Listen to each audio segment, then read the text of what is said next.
Maglalayag ang grupong Atin To para samahan ang mga mangingisdang Pinoy patungong Panatag Shoal.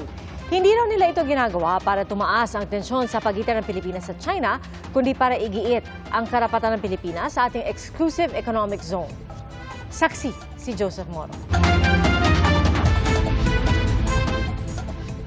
Nasa loob ng Exclusive Economic Zone o EEZ ng Pilipinas ang Bajo de Masinloc o Panatag Shoal. Pero ang mga mangingisdang Pilipino pahirapan makapasok doon dahil nakabantayan China Coast Guard at Chinese Maritime Militia vessels. Parang magnanakaw yung ating mga mangingisda. Binubuli ang ating mga mangisda, kinukuha yung magagandang huli. Sa darating na linggo, pupunta doon ang grupong Atin To para samahan ang nasa 100 maliliit na bangka ng mga Pilipinong mangingisda at para rin mamigay ng supplies. Maglalagay din ang grupo ng mga boy o boya para simbolikong ipakita ang EEZ ng bansa. This is not a sightseeing mission or a sightseeing excursion to seek out Chinese marine vessels and or provoke them to attack us with water cannons. This is a legitimate exercise of Filipino citizens to conduct legitimate activities.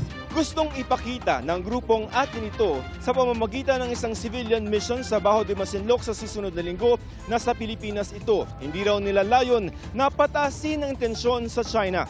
Pero sa mga nakalipas na buwan, wino-water cannon ng China ang ilang mga misyon ng Bureau of Fisheries and Aquatic Resources o BFAR at Philippine Coast Guard para hatiran ng supply ang mga Pilipinong mangingisda doon. Ayon kay dating Supreme Court Associate Justice Antonio Carpio, kung i-water cannon daw ito ng China ay hindi ito sakop ng proteksyon ng Mutual Defense Treaty ng Pilipinas sa Amerika. If it is a private vessel that is water cannon, we cannot invoke because it's not a public vessel. It's a private vessel.